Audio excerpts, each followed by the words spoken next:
안녕하세요. 세상을 바라보는 색다른 시각, 새색시 인사드립니다. 손지아입니다. 먼저 C19 관련 소식입니다. C19 대유행이 1년을 넘고 있는데요. 지난 한 해 동안 코로나19로 과연 얼마나 많은 사람들이 희생됐을까요? 현재 공식 집계로는 전 세계에서 338만 5천여 명이 코로나19로 안타깝게 세상을 떠났습니다. 각 나라마다 코로나19 사망자 수가 집계되고 있는데요. 자, 이번에 주간 이코노미스트가 관련 내용을 보도했습니다. 15일자 보도 내용인데요. 초과 사망자 수치라는 것을 보도했습니다. 초과 사망자 수는 예년의 경향에 비추어 봤을 때 평균 수치를 웃도는 그런 수치를 말하는데요. 그 수치를 봤더니 전 세계에서 C19 대유행 기간에 초과 사망자 수가 약 700만에서 1300만 명으로 추산된다는 겁니다. 전 세계 초과 사망자 수는 95% 신뢰 구간에 710만에서 1270만 명이고요. 그 중간 추정치는 1020만 명이라고 밝혔습니다. 그러면서 현재 코로나19로 인한 공식 사망자 수는 330만 명인데 이 숫자는 기껏해야 전체 실제 사망자의 절반도 안 되거나 최악의 경우에는 4분의 1 수준이라는 겁니다. 단적인 예로 이코노미스트는 남아프리카 공화국을 예로 들었는데요. 남아공의 경우에는 지난해 3월 27일 이후 공식 C19 사망자 수가 5만 5천 명입니다. 그런데 지난 5월 8일까지 1년이 넘는 기간에 남아공은 15만 8,499명의 초과 사망자를 기록했습니다. 보건관리들은 이들 초과 사망자의 85에서 95%는 C19로 인한 것이다 라고 확신을 하고 있는데 그렇게 따지면은 C19 공식 사망자 수의 거의 3배에 달하는 거죠. C19로 인한 사망으로 등록이 되려면 우선 사망자가 C19 검사를 받아야 되는데요. 그렇지 못한 경우도 많고 또 집에서 세상을 떠나는 경우에는 기록이 제대로 되지 않았겠죠. 아마 많은 나라들이 그랬지 않을까 싶은데 공식 집계보다도 C19로 인한 희생자는 더 많다라는 것이 이코노미스트의 보도였습니다. 자, 어제 백악관에서 조 바이든 대통령의 연설이 있었는데 C19 대유행 이후 처음으로 미국의 50개 주 모든 주에서 확진자가 감소했다라고 밝혔습니다. 자, 그래서 한번 살펴봤더니 지난 16일을 기준으로 해서 하루 확진자 수가 16,616명이었고요. 한 주일 평균으로는 3만 3천여 명이었습니다. 지난 1월 8일에 하루 확진자 수가 31만 2천여 명이었거든요. 넉 달 반 만에 무려 10배가 넘게 줄어들었습니다. 자, 자녀들이 있는 가정에는 굉장히 반가운 소식이 있네요. 미국의 3,900만 가구의 6,500만 자녀들이 오는 7월 15일부터 매달 15일에 $300 또는 $250씩 현금 지원을 받습니다. IRS는 이들 가운데 80%는 은행 계좌로 15일에 자동 입금해 주고요. 계좌 정보가 없는 경우에는 종이 수표나 캐시카드를 보내줄 것이라고 밝혔네요. 자녀 현금 지원금을 받게 되는 대상은 개인 $7만 5천, 부부 $15만 이하의 가정입니다. 2021년 올해 한 해 1년 동안 특별히 시행되는 부양자녀 매달 현금 지원은 보통은 자녀 세금 혜택이 한 사람당 $2,000인데 이 세금 혜택을 5살까지는 $3,600, 6살에서 17살까지는 $3,000로 올리고 그 절반을 매달 지급한다는 건데요.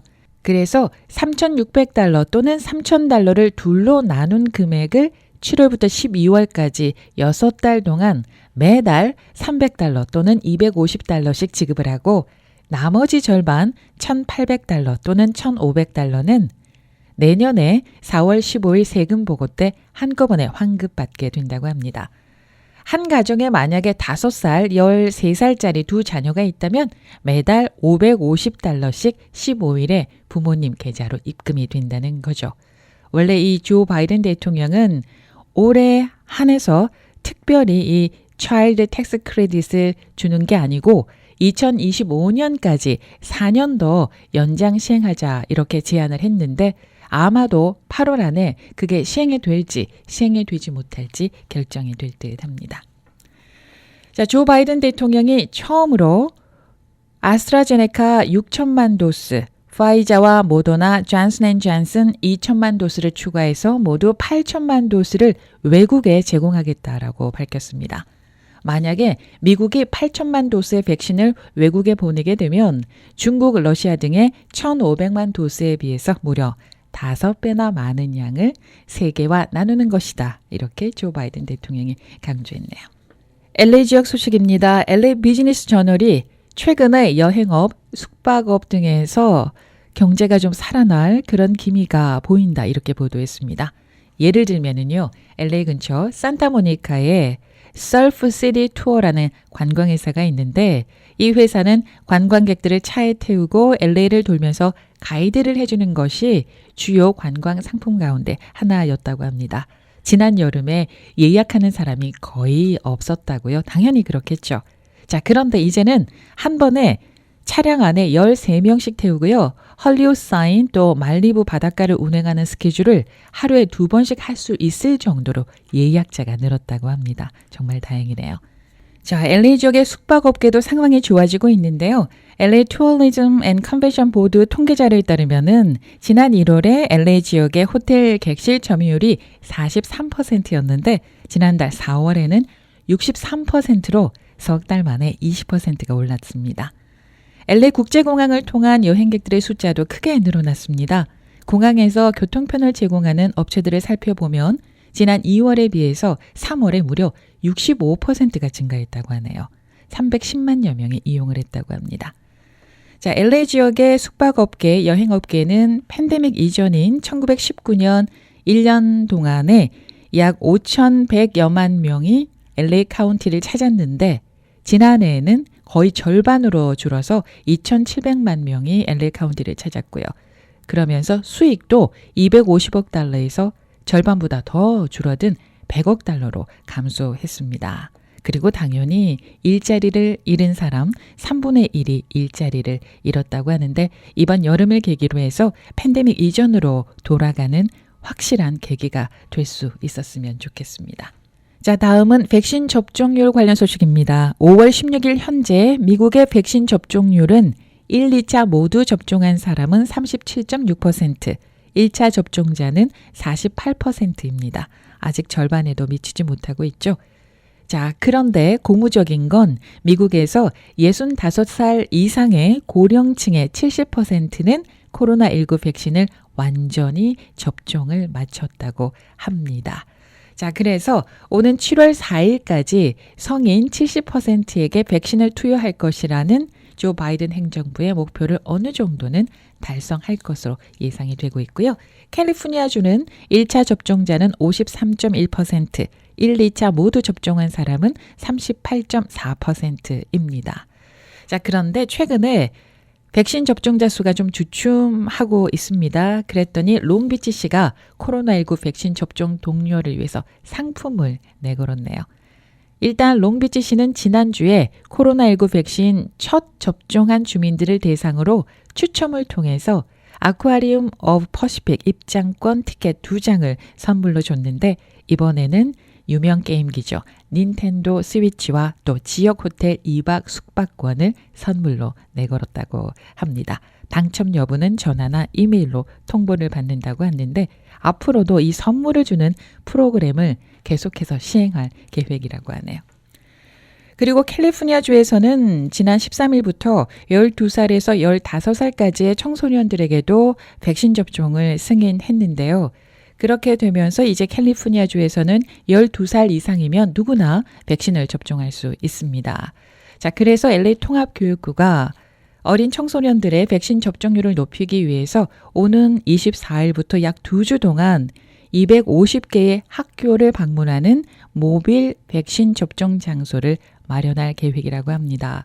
자, 그래서 가을 학기가 시작되기 전에 250개 학교에 12살 이상 학생들 30만 명 정도에게 1회 이상 백신 접종을 목표로 하고 있고 그래서 가을 학기에는 안전한 대면 수업을 할 수 있는 환경이 마련될 수 있도록 한다는 겁니다. 그렇게 되면 가을 학기에는 우리 학부모님들도 직장으로 복귀할 수가 있겠네요. 자, 다음은 마스크 착용 관련 소식입니다. 지난주에 연방질병통제예방센터 CDC가 백신 접종자들은 마스크를 착용하지 않아도 된다 이렇게 발표해서 전국적으로 논란이 되고 있는데요. 캘리포니아주 보건국은요. 일단 다음 달 6월 15일까지는 백신을 접종했다 하더라도 마스크를 반드시 착용해야 한다. 이렇게 규정을 지었습니다. 그렇기 때문에 LA 카운티 보건국도 역시 백신 접종과 상관없이 무조건 의무적으로 6월 15일까지는 마스크를 착용해야 한다라고 강조했습니다. 다른 주들에서는 어떤지 모르겠지만 적어도 캘리포니아 주에서는 반드시 6월 15일까지는 백신 접종 여부에 상관없이 마스크를 착용해야만 하고요. 단속을 할 수도 있다라고 합니다. 한편 캘리포니아주 간호사협회가요. CDC의 마스크 규정을 따르지 말아달라 이렇게 강력하게 보건국에 촉구를 했어요. 한때 병원이 C19 환자들 때문에 포화 상태에 이르기까지 했는데 다시는 그런 일을 반복해서 겪고 싶지 않다고요. 그리고 현재 캘리포니아 주민의 50% 정도가 최소 한 차례 이상 백신을 접종했는데 이는 충분하지 않다. 그래서 계속해서 마스크를 착용해야 한다. 이렇게 강력하게 요구하고 있습니다. 자, 이번에는 가자 지구로 한번 가보겠습니다. 이스라엘과 팔레스타인 무장정파 하마스의 무력 충돌로 지난 한 주일 동안 가자 지구의 사망자, 부상자 수가 매일 늘어나고 있습니다. 지난 16일에는 이스라엘이 가자 지구에 1시간 동안에 로켓 150여 발을 떨어뜨리면서 하루 동안에 최소한 42명이 숨졌다고 알자지라 방송이 보도했네요. 특히 어린이들의 희생이 큰데요. 16일까지 집계된 팔레스타인의 사망자는 197명이었고 그 가운데 어린이들이 58명으로 전체 사망자 숫자의 25%를 넘었습니다. 현지 언론들은 그동안 가자지구 병원들은 C19 대유행으로 굉장히 어려웠었는데 이제는 폭격으로 인한 부상자들로 병원 전체가 마비 상태가 됐다고 하고요. 그래서 병원에서 환자를 수용할 수가 없어서 이집트 병원으로 보내고 있는 실정이라고 합니다. 팔레스타인 보건부는 1,200명 이상이 다쳤는데 절반이 넘는 부상자들이 어린이와 여성들이라고 밝혔습니다. 한 시민은 남동생이 잠을 자다가 아내와 4명의 자녀를 모두 잃었는데 남동생의 아내는 아이들을 팔로 감싼 채 숨져 있었다고 말했습니다. 또 다른 시민은 가족 14명 가운데 하룻밤 사이에 2명만 살아남았다고 하네요. 부상자 가운데는 5개월 된 영아도 있고요. 또 사망자 명단에는 갓 돌이 지난 어린이도 있었다고 하는데 도대체 아이들에게 무슨 죄가 있냐고 소리치며 울부짖는 소리가 팔레스타인에 울리고 있습니다. 로이터 통신은 가자 지구의 백신 접종률이 2%대에 불과하기 때문에 이번 무력 충돌로 전염병이 더 크게 확산될 수 있다라고 보도를 했고요. 이스라엘은 하마스의 테러 행위에 대한 보복이다 이렇게 주장을 하고 있는데 이스라엘이 쏜 로켓이 떨어진 곳은 민가와 병원 근처에 집중된 것으로 나타났습니다. 어린이를 포함한 민간인 사상자가 늘어나면서 이번 이스라엘의 폭격이 인도주의를 위반했다 이런 비판이 나오고 있고요. 또 유엔 사무총장은 민간인에 대한 무차별적인 공격은 국제법 위반이라면서 반드시 피해야 한다라는 점을 양측에 다시 한번 촉구한다라고 어제 밝혔네요. 가자지구 관련 소식은 따로 한번 다뤄보도록 하겠습니다. 자, 오늘은 미국 이곳 시간으로 5월 18일입니다. 광주 민주화 운동 41주년이 되는 날이죠. 자, 지난 5월 14일에요. 조규백 씨가 5.18 민주화 운동 기록관에 녹음 테이프 3개를 기증했습니다. 카세트 테이프인데요. 이 녹음 테이프 3개를 기증했는데 이 녹음 테이프는 굉장히 중요한 역사적인 자료가 되는 그런 테이프로 41년 만에 발견됐다고 하네요. 이 녹음 테이프 안에는 1980년 5월 14일부터 16일까지 전남도청 앞에서 열렸던 민족 민주화 대성회 당시에 전남대학교 총학생회장이었던 박관현 열사의 연설, 또 학생과 시민들의 생생한 음성, 시민들의 인터뷰가 담겨 있습니다. 이 카세트 테이프를 기증한 조규백 씨는 1980년 5월 당시에 전남대학교 2학년 학생으로 학교 방송국 기자로 활동을 했다고 합니다. 그러면서 전남대학교, 전남도청앞 광장, 시내 등에서 현장과 인터뷰를 직접 녹음을 했습니다. 5월 초부터 보름여 동안 거의 잠을 자지 않고 취재를 했다고 하는데요. 그 녹음 내용에는 전남대학교에서 경비를 하셨던 분의 인터뷰도 있습니다. 5월 15일 밤 11시 40분에서 50분 정도 거의 자정 무렵에 군 부대가 전남대학교를 와서 학교 문을 열어줬다고 하는데 그때 지프차가 5대, 트럭 3대가 왔다고 합니다. 가장 높은 지위를 가진 군인은 중령이었고요. 대위도 보였었고 트럭에는 군인들이 가득했다라는 인터뷰 내용도 있습니다. 그러니까 아마 5월 18일 이전에 이미 군대가 광주에 있었다는 얘기가 되겠죠. 또 5월 14일에서 16일까지의 집회 현장의 소리를 들어보면 계속해서 평화적인 시위를 하자라는 내용이 계속 나오고요. 또 경찰은 이 시위가 평화롭게 잘 진행되도록 돕고 있는 것을 알 수가 있습니다. 전남도청 앞 도로가 4차선인데 2개 차선은 시민들을 위해서 내주고 2개 차선만 이 시위에 사용하자라는 그런 내용도 있고요. 그만큼 평화적인 시위를 했다라는 증거이겠죠. 당시 학생 기자였던 조규백 씨는 5월 18일에 또 취재를 나갔다가 공수부대 연행돼서 상무대에 구금되기도 했다고 합니다. 그 다음 해에 81년에 군 입대를 앞두고 지인에게 이 테이프를 좀 보관해 달라라고 부탁을 했는데 제대하고 나왔더니 그 테이프에 분실된 거예요. 그래서 관련 기록의 행방을 알 수가 없었습니다. 그러다가 지난 2020년 지난해 12월에 전남대학교 학교 방송국에서 5.18과 관련한 뉴스 원고철이 발견이 됐어요. 이 내용이 언론에 보도가 됐고 이 내용을 본 박영정 씨라는 분이 수소문을 해서 조규백 씨와 연락이 닿아서 이 카세트 테이프 3개가 조규백 씨에게 아주 잘 전달이 된 거죠. 조규백 씨는 전문가들과 광주 MBC의 협조를 받아서 녹음 테이프의 내용을 확인하고 이 자료로 잘 보관될 수 있도록 5.18 기록관에 기증을 했습니다. 이번 기록물은요. 민주주의를 바라고 지지했던 학생과 시민들의 평화로운 집회와 발언 내용에 포함되어 있어서 매우 귀중한 자료로 평가됩니다. 이번에 기증받은 녹음 기록은 기록관 홈페이지에 공개할 예정이고요. 또 5.18 진상규명위원회 등의 자료로도 제공할 예정입니다. 자, 그때 당시 전남대학교에 5월 15일 자정 무렵에 들어왔었던 트럭과 지프차에 타고 있었던 군인들은 굳게 입을 닫고 있네요. 자, 세상을 바라보는 색다른 시각 새색시 오늘은 여기까지입니다. 고맙습니다.